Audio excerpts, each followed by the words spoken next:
Muy buenos días a cada uno de ustedes. Es grato volverles a saludar. Les invito a que podamos cantar y alabar al Señor Jesucristo por medio de este canto.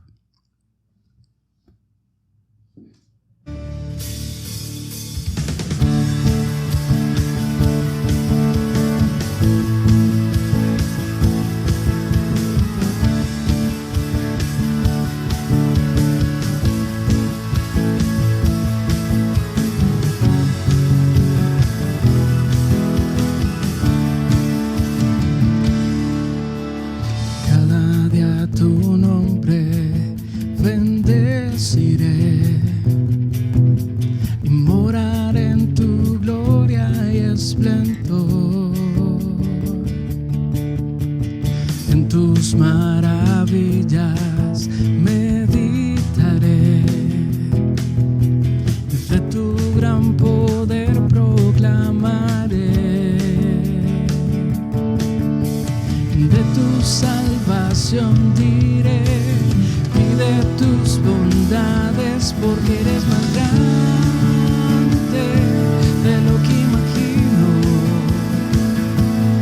y más hermoso, Dios, de lo que he pensado. Oh, tú eres grande y digno de alabar. Las generaciones te cantarán, tu misericordia alabarán. Cantaremos juntos del Salvador,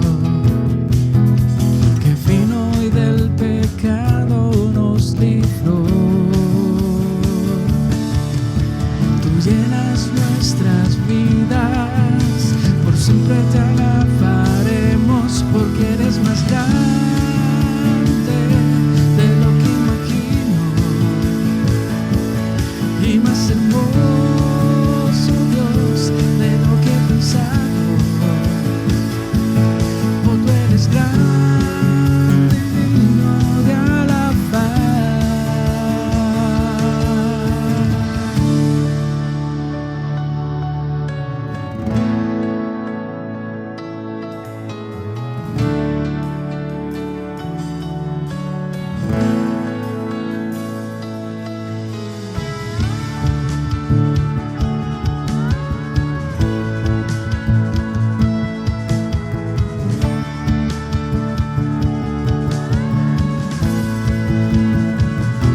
Porque eres más grande de lo que imagino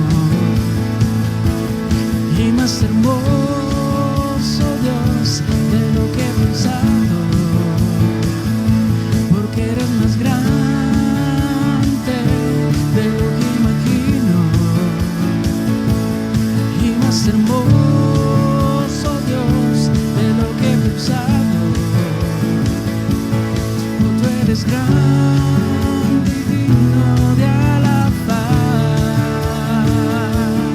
Oh, tú eres grande y digno de alabar. Oh, tú eres grande y digno de alabar.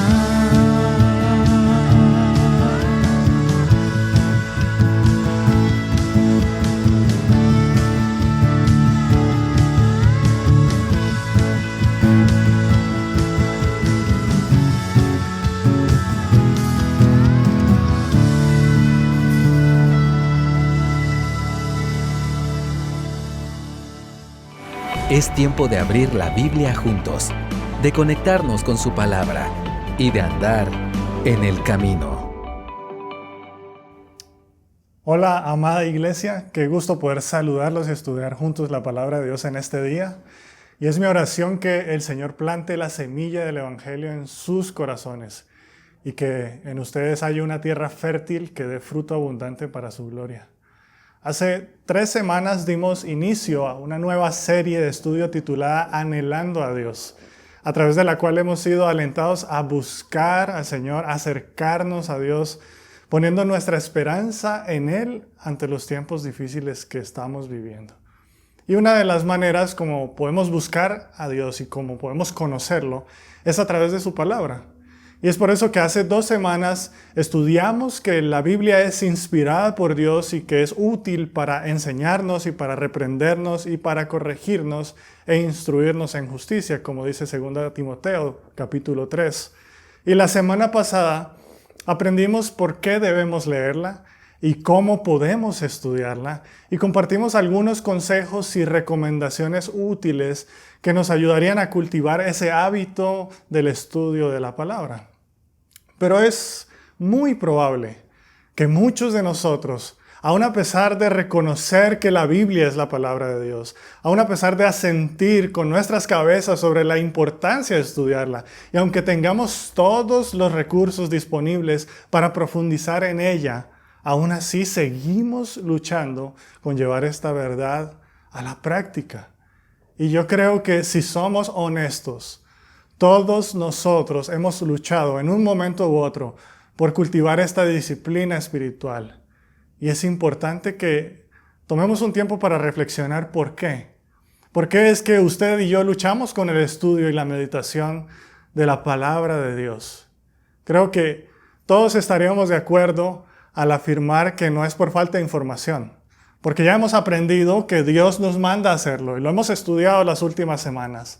Lo hemos leído en nuestras propias Biblias. Pero también estaríamos de acuerdo a que no es por falta de recursos tampoco. Porque si estás viendo este video en este momento, entonces tienes a tu mano, a tu disposición, una amplia gama de recursos que te ayudan a meditar en la palabra, particularmente en estos días con tanto desarrollo de la tecnología. Entonces, ¿en dónde está nuestro problema? ¿Por qué fracasamos en estudiar la palabra de Dios?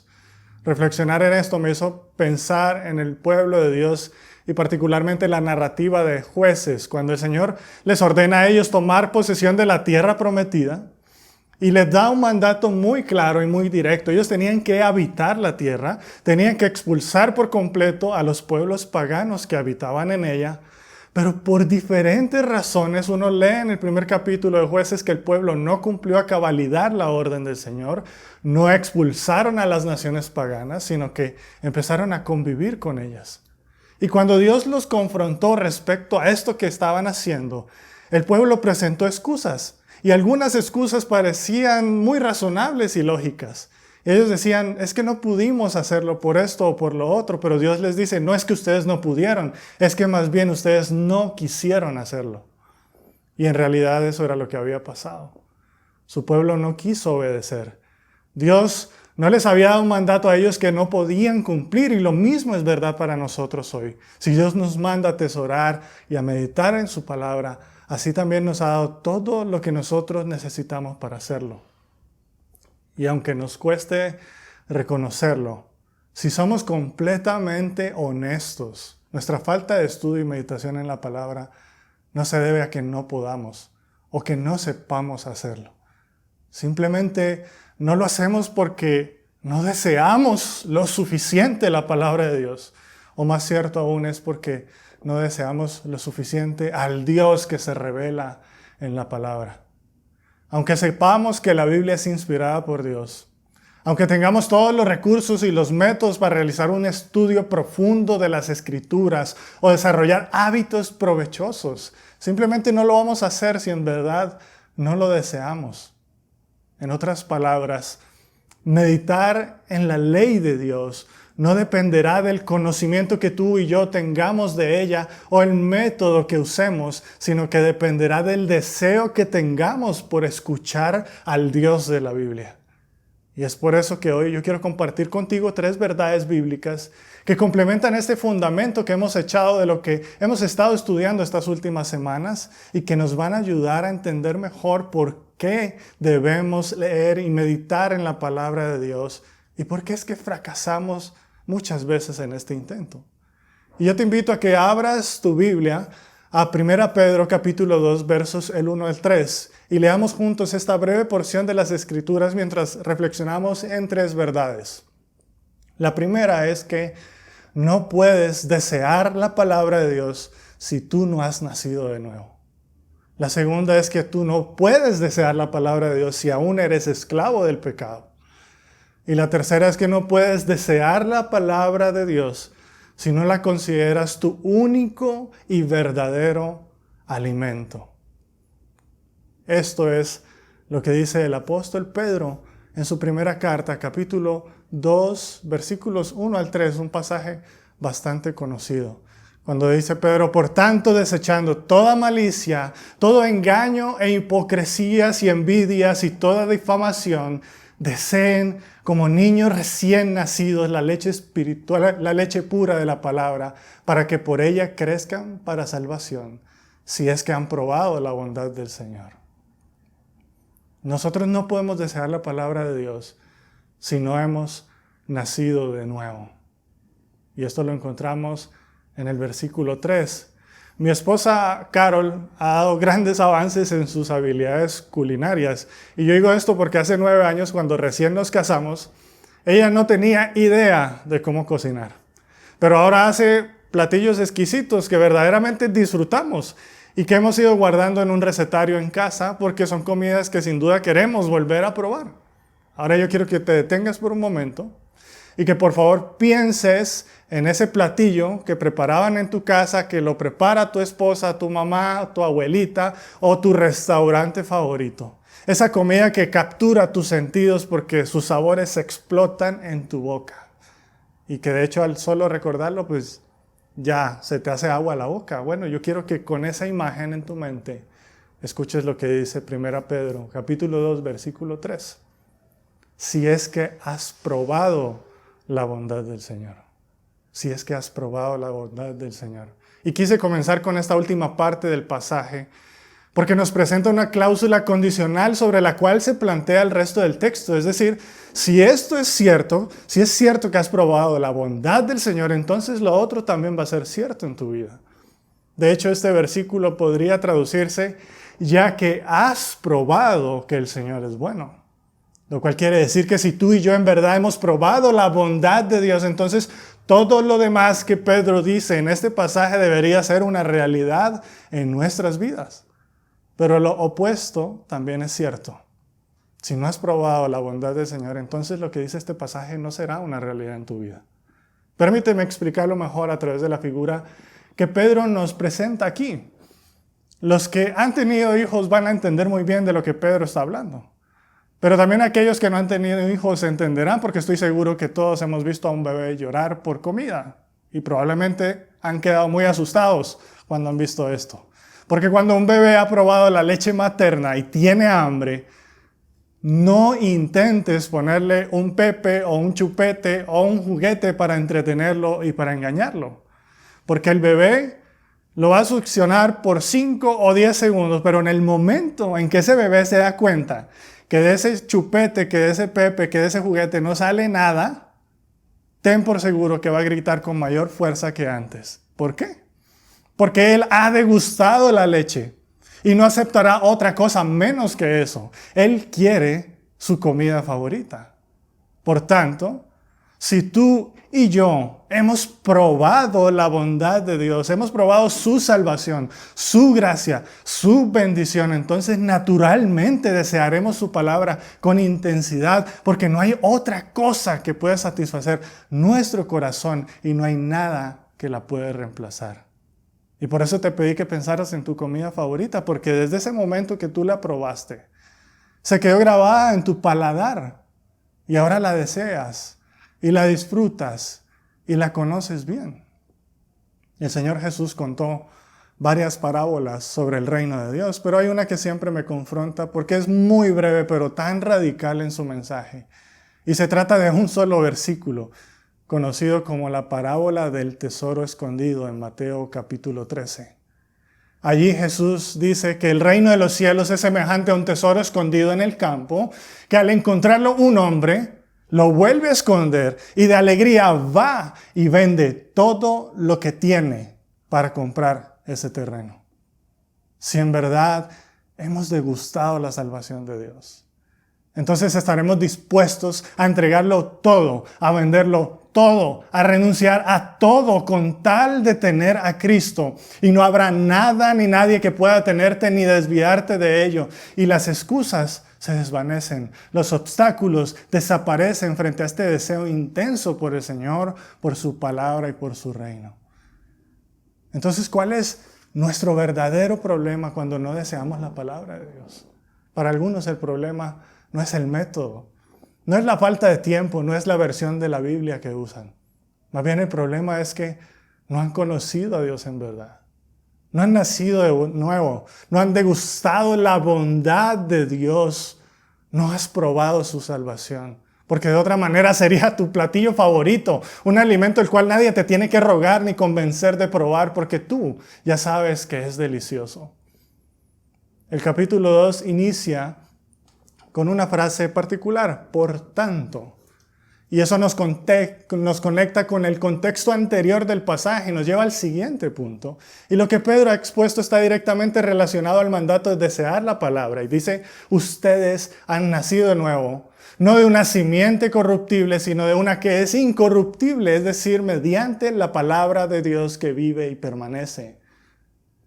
Pedro nos enseña que hemos nacido de nuevo mediante la palabra de Dios. Y por tanto, debemos anhelar la palabra de Dios. Si tu vida comienza con la palabra, asimismo tu vida se sostiene por la palabra. La palabra se convierte en un deseo, en un alimento vital para ti. ¿Has luchado por desear la palabra de Dios?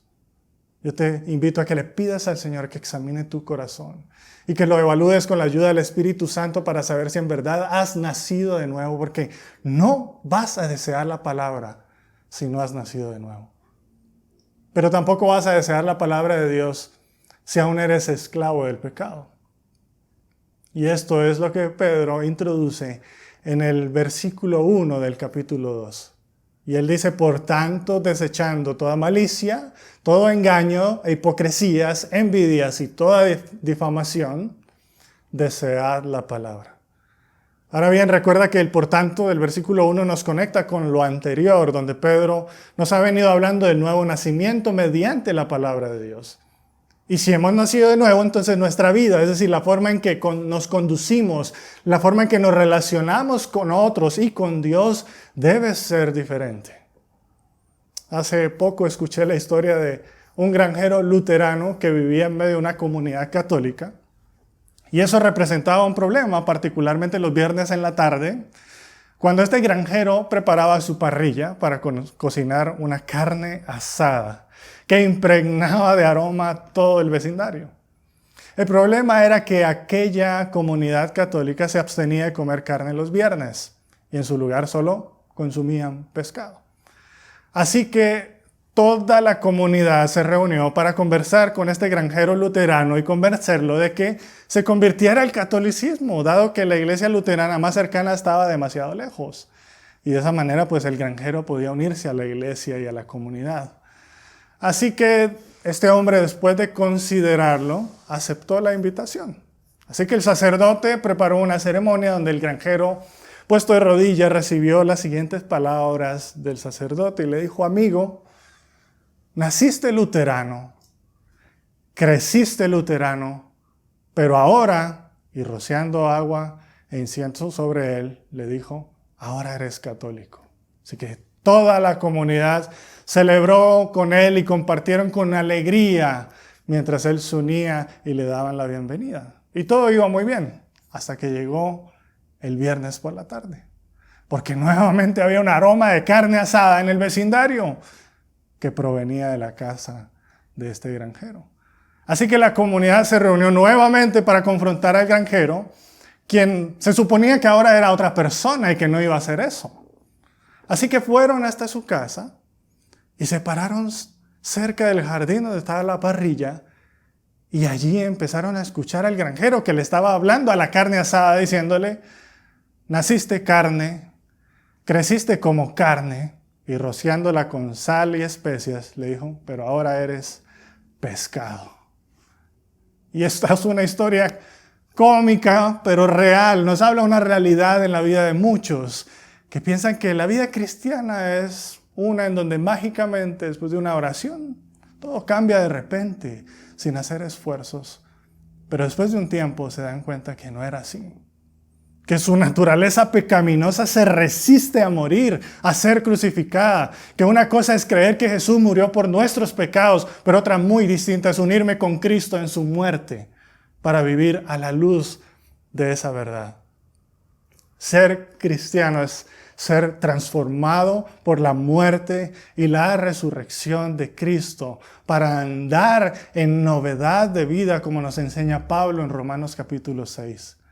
Nuestra unión con Cristo no es simplemente recordar un acto histórico del pasado como la muerte y la resurrección de Cristo. Es vivir a la luz de esa verdad. Y Pablo expresa esto en sus cartas a los Efesios y a los Colosenses. Y él les dice, desháganse de su vieja naturaleza pecaminosa, de su antigua manera de vivir que está corrompida por sensualidad, por engaño. Y entonces les dice, dejen que el Espíritu los renueve sus pensamientos, sus actitudes. Y les dice, pónganse la nueva naturaleza creada para ser a la semejanza de Dios, quien es verdaderamente justo y santo. O en Colosenses cuando les dice, dejen de mentirse unos a otros, porque ustedes han desechado al viejo hombre con esos malos hábitos. Ahora vístanse del nuevo, el cual es renovado hacia un verdadero conocimiento conforme a la imagen de aquel que lo creó. En esta carta de 1 Pedro, él menciona en nuestro pasaje esta mañana una lista de pecados que no pretende ser exhaustiva, pero sí es representativa del pecado que obstruye nuestro crecimiento espiritual. Si la palabra de Dios es la leche espiritual no adulterada por la cual tú y yo crecemos para salvación, entonces el pecado es la comida chatarra por la cual tú y yo nos dirigimos hacia la perdición. Porque el efecto del pecado en nuestras vidas es similar al de la comida chatarra. No le hace ningún bien a tu cuerpo, te hace alejar e incluso sentir repulsión por la buena comida y te impide crecer de una manera saludable. Entonces, ¿por qué es que tú y yo fracasamos en nuestros intentos por desear estudiar, leer la palabra de Dios? Es porque muchos de nosotros, aún habiendo conocido a Dios, seguimos aferrados a nuestra pasada manera de vivir. Y tenemos conceptos teológicos, doctrinales correctos en nuestra mente, pero esa información no ha bajado a nuestro corazón y nos impide aniquilar el pecado en el poder del Espíritu Santo.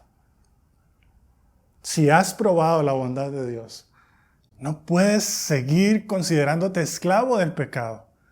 Más bien considérate a ti mismo como muerto al pecado y vivo para Dios. Por eso Pedro nos invita a destruir o a desechar el pecado de nuestra vida, para que entonces podamos desear la palabra de Dios y que empecemos a desearla en verdad, y la empezaremos a desear en verdad cuando consideremos la palabra como nuestro único y verdadero alimento. Porque no podemos desear la palabra de Dios si no la consideramos nuestro único y verdadero alimento. Pedro describe el deseo por la palabra usando una figura de un recién nacido que desea la leche materna, y eso nos da una idea bastante clara de la intensidad, de la urgencia que debe caracterizar nuestra búsqueda de ese alimento espiritual. Un bebé depende de su madre para recibir el alimento, y de ese alimento depende también su crecimiento. Nadie está convenciendo al bebé de que él tiene necesidad de leche. Él lo sabe, él lo busca con insistencia, y de la misma manera nosotros, si hemos nacido de nuevo, deberíamos buscar con intensidad, con insistencia la leche espiritual de la palabra de Dios, porque de ella depende nuestra existencia. En ese sentido, la palabra de Dios no solamente es nuestro único alimento que satisface, sino que también es el alimento verdadero o puro, como lo describe Pedro. Es decir, es una leche que no está adulterada, es un alimento que no tiene engaño. Y aquí quiero hacer un breve paréntesis, porque en medio de la pandemia, esta es una verdad que necesitamos recordar. La leche impura de la palabra está disponible en todos lados. La enseñanza de falsos maestros y falsas doctrinas están al alcance de un clic. Y por eso debemos cuidarnos de qué escuchamos, a quién vemos, a quién seguimos en las redes sociales, porque sin darnos cuenta podemos estar alimentándonos con una leche adulterada que impedirá nuestro crecimiento en el Señor.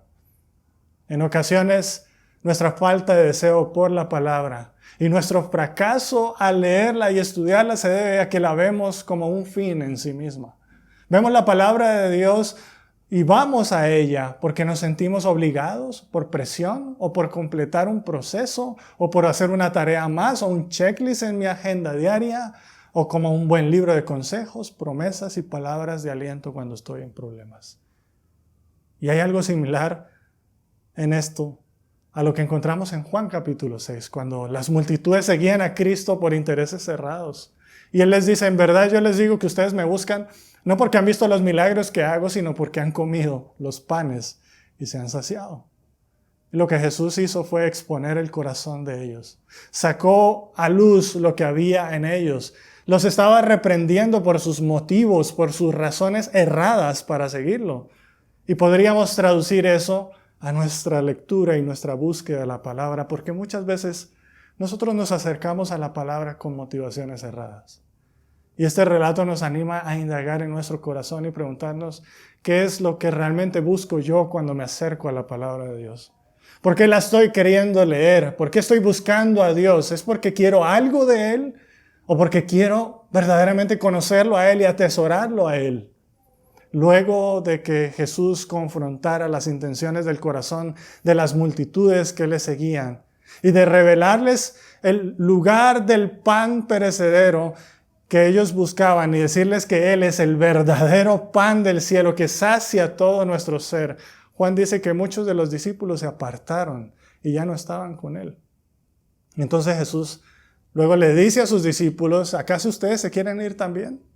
Y ahí es cuando Pedro responde, Señor, ¿a quién iremos? Solo tú tienes palabras de vida eterna y nosotros hemos creído y sabemos que tú eres el Santo de Dios. El objeto final de nuestro deleite y de nuestro deseo no es la Biblia en sí misma, es el Dios que se ha revelado en las páginas de la Biblia. Cuando nosotros leemos y meditamos la palabra, estamos profundizando en el conocimiento de Dios, de su carácter, de su misión, de sus propósitos, de su obra, de sus promesas. Y deleitarnos en la palabra es deleitarnos en Dios mismo. El reconocido teólogo J.I. Packer definió la meditación bíblica como la actividad que consiste en recordar, en pensar, en reflexionar sobre todo lo que uno sabe acerca de las obras, el proceder, los propósitos y las promesas de Dios. Es la actividad de un pensar consagrado, dice él, que se realiza conscientemente en la presencia de Dios y a la vista de Dios y con la ayuda de Dios por medio de la comunión con Dios, con el fin de que esto aclare nuestra mente y nuestra vista y permitir que la verdad misma haga un impacto sobre nuestra mente y nuestro corazón. Y esa es mi oración hoy, que el Señor abra nuestros ojos espirituales para reconocer si en verdad tú y yo hemos nacido de nuevo, si en verdad hemos muerto al pecado y si en verdad consideramos la palabra de Dios como nuestro único y verdadero alimento. Que el Espíritu nos ayude en nuestra debilidad. Que pongamos nuestros ojos en Cristo, que nos dé la comprensión, que nos lleve a recordar sus obras maravillosas y nos lleve a caminar en la verdad. Que esta porción de las Escrituras que hemos estudiado hoy sea usada por Dios para ayudarnos a identificar las razones por las cuales tú y yo muchas veces fracasamos en nuestro intento y en nuestro propósito por cultivar un deseo profundo, un anhelo profundo por conocer a Dios y acercarnos a su palabra. Inclina tu rostro y te invito a que oremos para concluir. Nuestro Padre, hoy te damos gracias por tu palabra. Gracias porque a través de ella tú nos confrontas y nos enseñas cómo es que debemos acercarnos a ti. Y especialmente hoy nos muestras cuáles son esos obstáculos que muchas veces nos encontramos cuando tratamos de acercarnos a ti. Porque debemos reconocer, Señor, que hemos fracasado muchas veces. Que muchas veces hemos intentado una y otra vez acercarnos a tu palabra y cultivar un hábito por buscarte a ti, por leerla, por meditarla. Pero no lo logramos, Señor. Y queremos entender por qué y queremos que tú nos reveles en dónde estamos tropezando, en dónde estamos errando, cuáles son nuestras verdaderas motivaciones. Ayúdanos a verte con claridad. Ayúdanos a desearte con pasión y con intensidad, Señor, así como un bebé anhela el alimento espiritual, anhela el alimento de su madre, Señor. Ayúdanos a que podamos poner nuestra mirada en ti y a que podamos seguir creciendo en ti en la medida que buscamos tu rostro y profundizamos en tu palabra. Oramos en Cristo Jesús. Amén.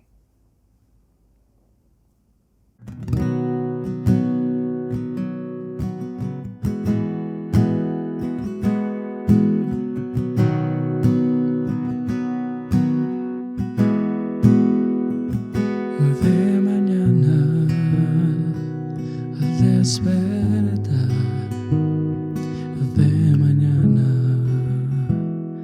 al despertar, de mañana al despertar, dame a Cristo.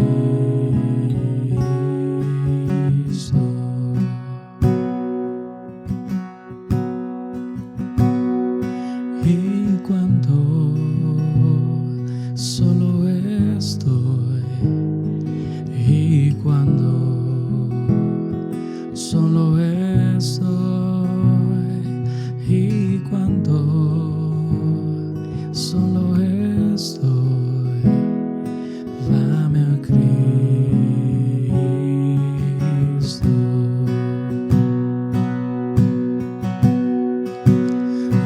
Dame a Cristo. Dame a Cristo. Nada más deseo yo. Dame a Cristo.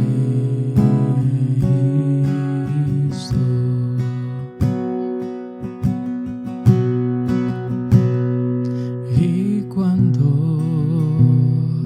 temo yo, y cuando temo yo, y cuando temo yo, dame a Cristo.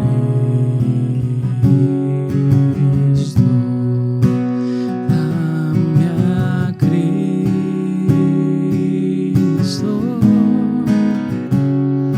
Dame a Cristo. Nada más deseo yo. Dame a Cristo. Y al momento de morir, y al momento de morir, y al momento de morir, dame a Cristo. Dame a Cristo.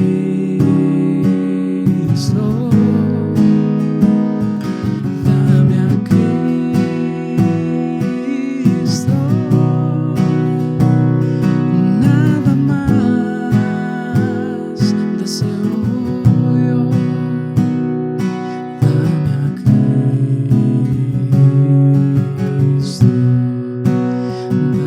Dame a Cristo. Dame a Cristo. Nada más deseo yo. Nada más deseo yo. Nada más deseo yo. Dame a Cristo. Dame a Cristo.